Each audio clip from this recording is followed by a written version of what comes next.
여러분이 코딩을 할 때 최우선 목표는 무엇인가요? 어떤 기능이 돌아가게 한다. 이러면 여러분은 하수입니다. 연차가 낮을 때는 기능이 그냥 돌아가게 만드는 게 전부입니다. 주어진 기간 내에 야근을 막 불사하면서 기능 구현을 완료합니다. 하지만 이렇게 일을 끝내면은 되게 기쁘긴 하지만은 기쁨도 잠시 곧 지옥이 시작됩니다. 생각지도 못한 에러가 계속 발생하죠. 내가 로컬에서는 잘 돌아가던 기능이 이게 배포를 하면은 이 문제가 나고, 코드를 여기 바꾸면 저기에서 에러 나고, 여기 바꾸면은 요거 기능이 바뀌어버리죠. 이제 여러분은 개발자가 아니라 수수를 집행하는 의사가 됩니다. 최대한 딱 필요한 부분만 바꿔서 수정을 해야 되죠. 그리고 에러가 안 나기를 기도합니다. 이런 경험 다들 분명히 있을 겁니다. 없다고요? 곧 하게 될 겁니다. 그렇기에 프론트, 백, 데브옵스, 인베디드 개발 분야를 막론하고 개발자로서 경력이 쌓이다 보면은 도달하는 지점이 있습니다. 바로 설계, 아키텍처죠. 개발을 한다는 행위는 언어나 프레임워크를 막론하고 이 코드라는 산출물이 나옵니다. 이 산출물들을 어떻게 묶어내는가, 여기서 나오는 게 바로 구조, 아키텍처입니다. 아키텍처, 디자인 패턴, 리팩토링 이런 부분들을 공부하다 보면은 기능이 돌아가는 거는 사실 시작이라는 걸 알게 돼요. 그리고 더 나아가서 구조나 확장성이 중요함을 알게 되는 거죠. 같은 시간을 써서 일을 한다고 봅시다. 두 명의 개발자가 기능 구현을 합니다. 1번 개발자는 최대한 기능을 구현하는 데 급급합니다. 2번 개발자는 코드의 재사용성, 구조를 생각을 합니다. 당장은 1번 개발자가 일을 더 빨리 할 수 있어요. 하지만 요구사항이 계속 들어오는 상황에서 이 우위는 곧 사라질 겁니다. 1번 개발자는 본인이 짠 코드에서 아우성을 막 칩니다. 코드의 재사용성은 어렵고 중복을 제거하지 못해 오류가 계속 발생합니다. 하지만 2번 개발자는 수월합니다. 설계를 잘했기에 구조 파악도 쉽고 재사용이 쉬우니까 요구사항에 따라서 변경을 하기에도 되게 쉽습니다. 이렇게 보면은 우리가 개발을 할 때 확장성을 생각하는 것은 무조건 이득으로 보입니다. 생각 없이 기능 구현만 하기보다는 내가 구조를 짜고 설계를 하고 코딩을 하는 게 당연히 더 낫습니다. 하지만 이 확장성도 때로는 역효과를 불러일으킵니다. 코드를 짤 때마다 이 미래를 생각을 한 확장성을 생각을 하는 거죠. 특히 예측할 수 없는 미래를 예측하려고 하고 하게 내가 설계를 하려다 볼 때 이런 문제가 생깁니다. 예를 한번 들어볼게요. 요새는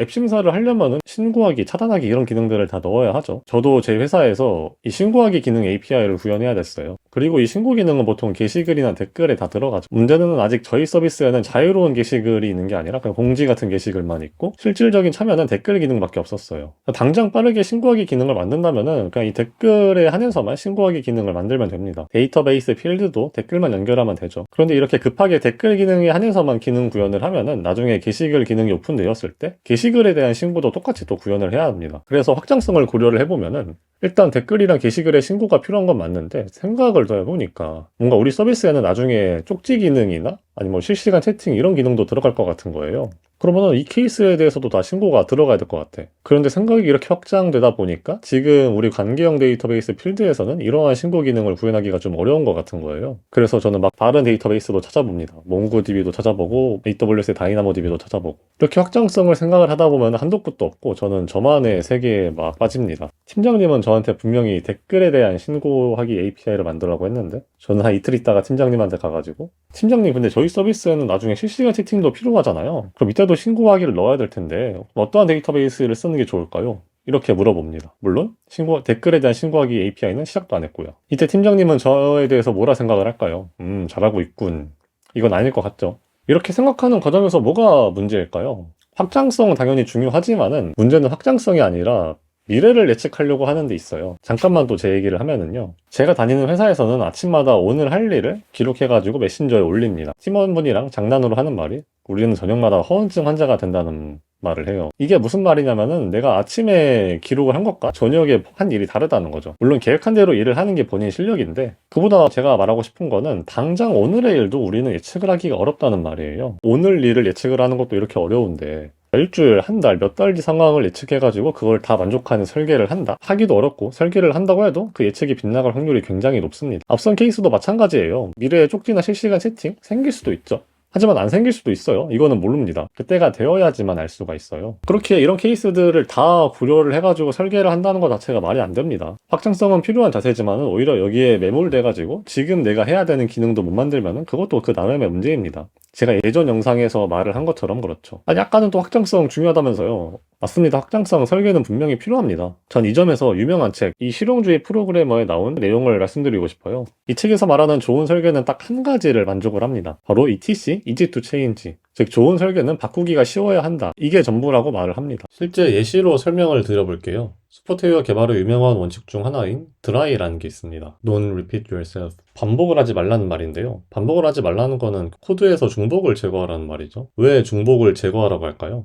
간단합니다. 코드에 중복이 있으면 필연적으로 변경이 있을 때 중복인 다른 부분을 놓칠 수밖에 없거든요. 난 꼼꼼하니까 괜찮아. 여러분이 꼼꼼해도 남이 중복을 체크 못할 수 있고 에러가 나는 거는 결국 시간 문제입니다. 지금 이 예시의 코드는 브레이크 포인트 스몰 640픽셀을 기준으로 너비가 640 스몰보다 넓을 때는 위에 코드가 렌더링이 되고 그보다 작을 때는 밑에 코드가 렌더링이 됩니다. 보시면은 이 코멘트 컴포넌트를 렌더링하는 부분이 위아래 똑같이 있습니다. 내가 이렇게 코드를 짜고 다른 사람이 이 코멘트 컴포넌트에 풀업을 하나 추가를 한다고 볼게요. 보고 넘길 때 여기 위에만 추가를 하고 밑에는 추가를 안 할 확률이 굉장히 높습니다. 코드의 중복으로 인해서 유지보수가 어렵고 변경이 어려워지는 거죠. 스프링에서 자주 나오는 의존성 주입이라는 게 있죠. 왜 의존성 주입을 쓸까요? 이 밑에 예시처럼 생성자를 통해서 인스턴스 변수를 직접 생성하는 구조에서는 이 서비스 변수에 굉장히 의존적입니다. 특히 이 프로세스 메시지라는 함수에 테스트 코드를 짠다고 할 때 이 객체를 바꾸기가 너무 어려워요. 이메일을 전송하거나 외부 API 연결이 필요한 함수라면은 더욱 테스트 코드를 짤 때 모킹하는 객체를 써야 되는데 지금 이 구조에서는 이 서비스 객체를 그대로 써야 되기 때문에 구조의 변경이 어렵습니다. 의존성 주입처럼 파라미터를 통해서 의존성을 주입받고 실행하는 구조에서는 파라미터의 변경이 쉽기 때문에 코드의 변경이 쉽고 테스트가 용이해집니다. 실제 구체화된 서비스가 전달이 될 수도 테스트용으로 목 서비스가 전달이 될 수도 있고 이에 따라 이 코드에서는 바꿀 부분이 아무것도 없어요. 변경이 쉽고 이로 인해서 유지보수도 쉬워집니다. 싱글 리스폰서빌리티 프린시플이라는 단일 책임 원칙이 있습니다. 하나의 모듈이 하나의 책임을 가지고 변경의 이유도 하나여야 된다고 말을 하죠. 지금 요 예시는 요 로그인 함수 하나로 유저를 확인하는 과정, 비밀번호 체크를 하는 과정, 회원가입하는 과정 여러 가지가 다 들어가 있어요. 즉 함수 하나가 여러 가지 일을 하는 거죠. 상황이 이러니까 이렇게 유저를 확인하는 로직이나 회원가입을 하는 로직이나 패스워드를 체크하는 과정에 변경이 있을 때마다 이 함수가 계속 바뀌어요. 나는 하나의 이유로 이 함수를 바꾼다고 해도 자연스럽게 다른 기능에 영향이 갈 수밖에 없습니다. 이 SRP를 지켜서 코딩을 할 때 변경이나 유지보수가 쉬워집니다. 다시 정리해서 말씀을 드리면은 미래에 무슨 일이 일어날지 모르니까 바꾸기 쉽게 코드를 짜라. 이게 전부입니다. 말은 정말 쉽죠. 근데 이게 진짜 맞는 말입니다. 바꾸기 쉽게 만들고 지나친 미래는 생각을 하지 말라는 거죠. 이러한 컴포넌트들을 단계별로 쌓고 개발을 하고 연결을 하다 보면은 이게 좋은 설계다. 이런 말이죠. 코드를 짤 때 구조를 생각하는 자세는 아주 좋습니다. 필요하고요. 하지만 그럴 때마다 기준이 모호하고 내가 어느 미래까지 생각을 해야 되는가 모르겠다면은 이거 하나만 생각을 하세요. easy to change. 내가 함수를 하나 만들었는데 파라미터 요구사항이 조금 바뀌어도 바꾸기가 쉽게 내가 개발을 했으면은 그냥 넘어가세요. 때로는 우리 개발자의 완벽한 엔지니어링 사고가 문제가 됩니다. 그리고 아무리 완벽한 설계 코드에도 분명한 에러는 생기기 마련이니까요. 본인의 현 상황에 맞춰서 적절한 설계와 개발을 하시고 일을 하시길 바랍니다. 감사합니다.